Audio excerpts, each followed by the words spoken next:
तो जय Hind guys, welcome back to my new video. तो यार आज किसी चीज़ का कोई वैकेंसी या फिर कोई भी चीज़ का बात नहीं, आज मैं टीओडी पे बात करने वाला हूँ। जो भी ये देश पे जो ये रूल लाया जा रहा है, ये एकदम बेकार सा जो रूल है। और हमारे जो बीजेपी के वरिष्ठ नेता लोग, माननीय जो लोग को नेता ही बोलेंगे, जो फॉर्च्यूनर पे चलते हैं यार, उनका बेटा तो बिना ओडी के कम चलते नहीं होंगे, लेकिन वो लोग ज्ञान देने के लिए हम लोग को आ रहे हैं। जो कभी ग्राउंड तक नहीं गए होंगे, 4:30 4 बजे उठ के उनके बेटा वो लोग हम लोग को ज्ञान दे रहे हैं कि आर्मी क्या बेस्ट है, क्या चीज़ होना चाहिए, क्या मिलेगा, प्राथमिकता ये वगैरह वगैरह जो भी चीज़ें, वो सारा लॉलीपॉप वाला काम है और कुछ नहीं। ऐसे ही देश में इतना बेरोजगार रखा हुआ है और ऐसे ही कोई वैकेंसी निकलता नहीं, तो हम अग्निवीर जो बार बार अग्निवीर करके बोल रहे हैं, हम लोग को आर्मी का भी दर्जा हटा के अग्निवीर बोल दिया गया है। यार कम से कम हम लोग को 4 साल बाद अगर हटाता भी तो आर्मी का नाम रहता कि एक्स आर्मी मैन, अब अग्निवीर बोला गया, जो कि ये बस पेपर में ही अग्निवीर रहा जाएगा, ना कि ये लोग भी अग्निवीर बोलेंगे। लोग तो ये बोलेंगे कि 4 साल फौज बन के आधे को घर पे आ गया है। और ये जो 11 लाख, जो बार बार 11 लाख बोलते हैं कि 4 साल में 11 लाख मिल जाएगा, तो इस उम्र में लोग सिगरेट और चाय पी के उड़ा देते हैं। वो सब लड़के को एक डिसिप्लिन सिखा हुआ रहेगा। तो आप लोगों को मैं ये चीज़ बताने वाला हूँ कि 11 लाख तो मैं उन नेता वालों जो है ना, हम लोग कंट्रीब्यूशन करके दे सकते हैं उनके बेटों को। आप उनके अपने बेटों, नेता का जो भी बेटा लोग, उनको आप सरहद पे भेजें और माइनस सियाचिन में भेजें, और इधर जयपुर तरफ भेजें जहाँ पे गर्मी बहुत ज़्यादा रहता है, और जैसलमेर में वहाँ पे अपना बेटा को थोड़ा ड्यूटी करा के देखिए ना। नरेंद्र मोदी जी और हमारे राजनाथ सिंह जो नोएडा में अपना बेटा को एमएलए बना के रखा हुआ है, वो बेटा उसी के रास्ते पे है। ज़रा आप अपने बेटे लोग को भेजिए। और रह गया बात टीओडी का भाई, तो टीओडी कहीं से भी कोई भी सफलता नहीं है, और ना ही कोई टीओडी पे मतलब कोई भी तरीका से हम युवा के लिए सही चीज़ है। क्यों? क्योंकि सबसे पहले तो यार 4 साल ये नौकरी करेगा कौन? क्या 4 साल में हम लोग सीख जाएंगे? आदमी एक आर्मी को ट्रेंड होने में 4 साल लगता है, तब जाके वो देश का कोई भी वॉर लड़ता है। इसका मतलब आप जो बोल रहे हैं कि हमारी सेना जो बूढ़ा है, 32 साल तक का एज है, एक आर्मी ही एक ऐसा चीज़ था जिसे रिटायर होने के बाद भी लोग बोलते थे कि आर्मी के जवान, वो कितना भी साल हो जाए उसे जवान बोलते थे। लेकिन आपने ही तो बोल दिया यार कि बूढ़ा। सबसे ठेस तो यहाँ पे पहुँचा। और रह गया बात, हम लोग का क्या गारंटी है? आप बोल रहे हो कि सेंट्रल इंडस्ट्रियल में मिलेगा, सीएपीएफ में 10% का आरक्षण वगैरह वगैरह जो भी बोल रहे हो। यार मुझे ये बताओ, खुद यहाँ पे जो चीज़ के एसएससी के जो लड़के लोग तैयारी करते जीडी के, वो लोग कितनी भरमार है, तो हम लोग को कहाँ से लेंगे? और रह गया बात प्राथमिकता देने की, तो प्राथमिकता कुछ नहीं मिलने वाले, ये सारा पेपर पे रहेगा भाई। और रह गया बात कि अगर हम लोग को सेंट्रल इंडस्ट्री या फिर कोई भी प्राइवेट कंपनी में अगर जॉब रखा भी जाए, तो क्या हम लोग को 30-35 हज़ार रुपये मिलेगा जो आर्मी को मिलता है? जो हम लोग को 4 साल के दौरान जो पेमेंट मिला, वो पेमेंट मिलेगा? आप इसका क्या सिक्योरिटी लेते हैं? कन्फर्म बोलिए कि हाँ, इस देश में जो भी अग्निवीर रिटायर्ड होंगे उसको कोई ना तो कोई जॉब एकदम कन्फर्म मिलेगा। ऐसा नहीं प्राथमिकता दी जाएगी, ऐसा कुछ नहीं, उनको जॉब मिलेगा। ये चीज़ का सिक्योरिटी आप दे, तब जाके मानेंगे। अगर ठीक है आपका बात, ये तक ठीक है कि जॉब मिलेगा, ये अगर कंफर्म करते, टीओडी पे सुधार लाते, तो चलिए एक प्रकार से ठीक है। लेकिन उसके बाद रह गया बात दूसरा, जो कि मेरे को समझ में आ रहा है कि अगर लड़के को अगर प्राइवेट कंपनी में जॉब करनी थी या फिर उनको अपना ऑन बिजनेस खोलना रहेगा, तो वो आर्मी ज्वाइन करेगा क्यों? वो ऐसे ही कर सकता है, वो क्यों करेगा? आप मुझे ये बताएं। अगर उसको किसी दूसरा लाइन में जाना था तो वो आर्मी जाएगा ही नहीं। क्यों आर्मी जाएगा? वो ऐसे ही अपना दूसरा लाइन पे रहेगा यार। क्यों 4 साल के लिए वो जाएगा और अपना वहाँ पे, एक तो मेंटलिटी भी उसका खराब रहेगा कि 4 साल बाद हमको निकाल दिया जाएगा, क्या होगा आगे क्या नहीं। और 11 लाख में क्या होगा मोदी जी, जरा बताएं। और डिफेंस मिनिस्टर, कभी आप लोग ये चीज़ कीजिए ना कि अपना एमपी और एमएलए को 4 साल के लिए रखिए, और 4 साल के बाद हम लोग भी आपको 30 लाख, हमको तो 11 लाख मिल रहा है ना हम लोग को, आप 30 लाख रुपया दे के उनको रिटायर कर दिया जाए, उनको और उनके पैसा नहीं। आप एक भी ऐसा कोई एमपी एमएलए को बता दीजिए जो करोड़पति नहीं होगा 4 साल में। और हम जो देश का सेवा करने के लिए जो जाएंगे, वो लोग को 30-35 हज़ार तो छोड़े, 11 लाख में मतलब ये लॉलीपॉप दिया जा रहा है। तो यार आप लोग हम लोग का पेंशन पे भी आ गए हैं। चलिए ठीक है, पेंशन आप हम लोग का बंद करना चाह रहे हैं, और रक्षा बजट में पैसा के लिए कि न्यू वेपन्स आएंगे, न्यू जो भी चीज़ आप लोग का लाने का है, तो ये रूल क्यों ना एमपी एमएलए पे भी किया जाए।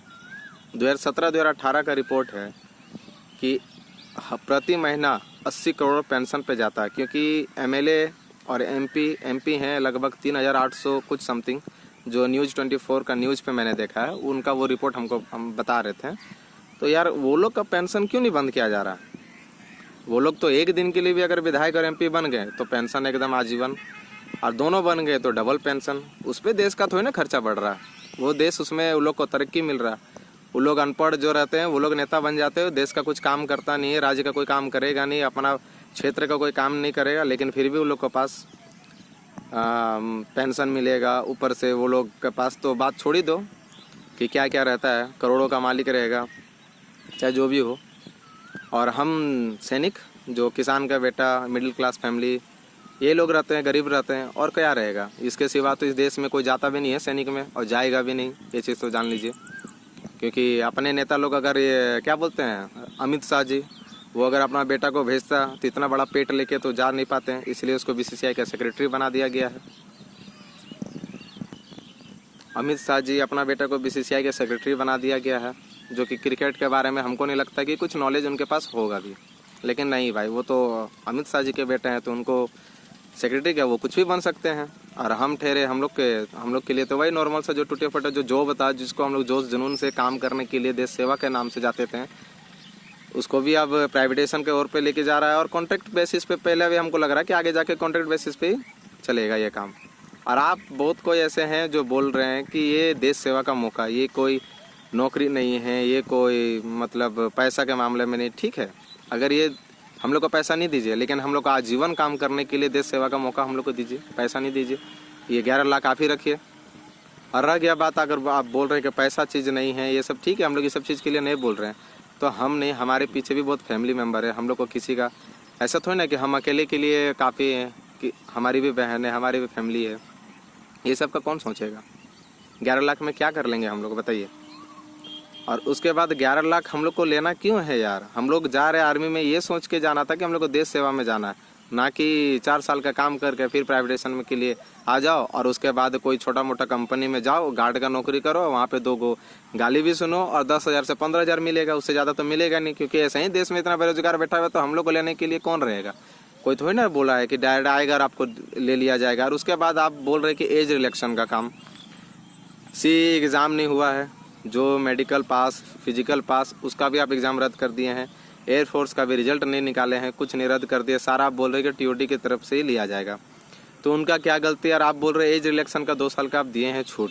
तो मुझे ये बताइए, 2 साल में भर्ती नहीं हुआ है और मेरा एज 17.5 से अगर मेरा 19 हो गया, या फिर मान लीजिए मैं 21 साल के अभी इस एज में हूँ, और आपने बोला कि 23 साल, 2 साल की एज, वो भी फर्स्ट बैच के लिए, इसी बैच के लिए आपने 2 साल का खेल छूट दिया, उसके बाद तो दीजिएगा नहीं। तो मेरा इस बैच में 21 साल चल रहा है, और इस बैच में आपने बोला कि 23 साल तक के उम्र के बच्चों को लिया जाएगा, और 2 साल मेरा ऐसे ही पार हो गया घर बैठे, क्योंकि आपने भर्ती तो दिया नहीं। जब आप आर्मी वाले भर्ती नहीं निकाल सकते हो 2 साल में, तो बाकी सेक्टर में तो वैकेंसी भूल ही जाओ कि वैकेंसी निकलेगी।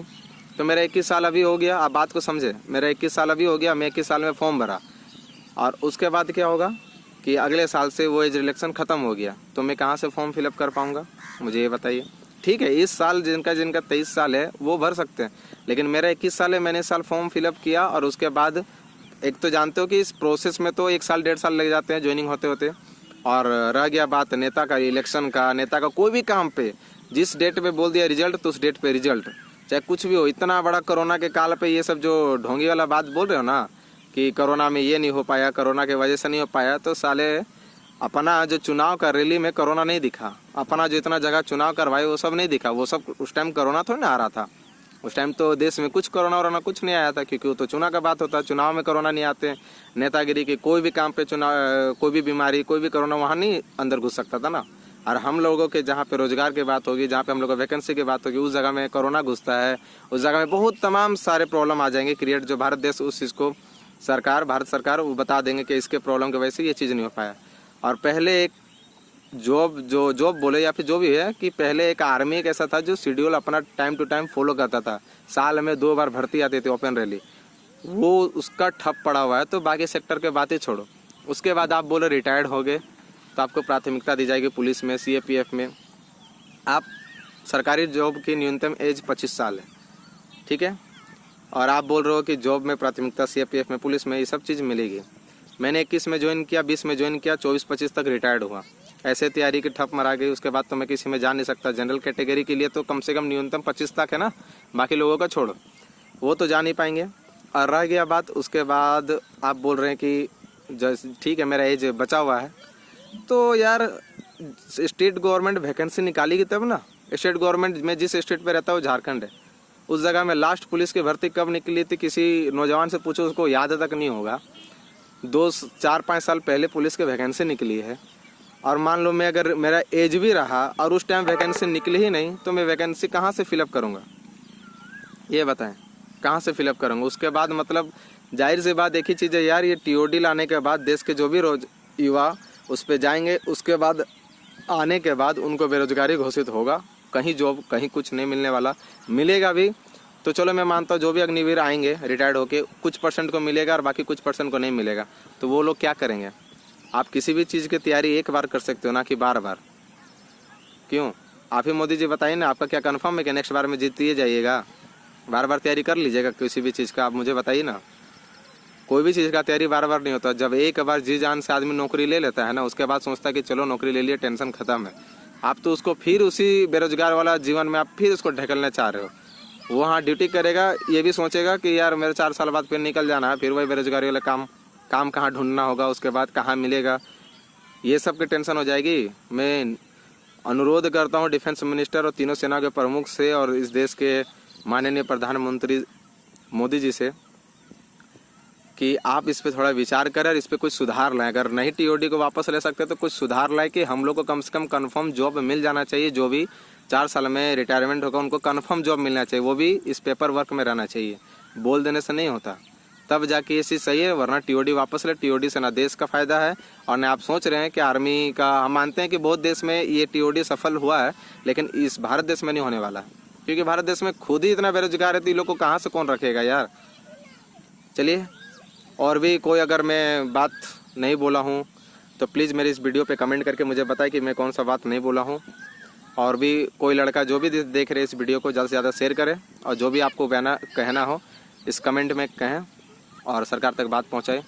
और रह गया और एक बात मैं बोल रहा हूँ भाई कि ये जितने भी कोई जो प्रोटेस्ट कर रहे हैं वो प्लीज़ हिंसा का काम ना करें। ये जो ट्रेन जलाना, ये जो भी आप जो विरोध कर रहे हैं वो सही है, लेकिन हिंसा का काम नहीं करें, क्योंकि ये देश हमारा है, देश का संपत्ति हमारा है, सब कुछ हमारा है, तो हम क्यों इसे जलाएं।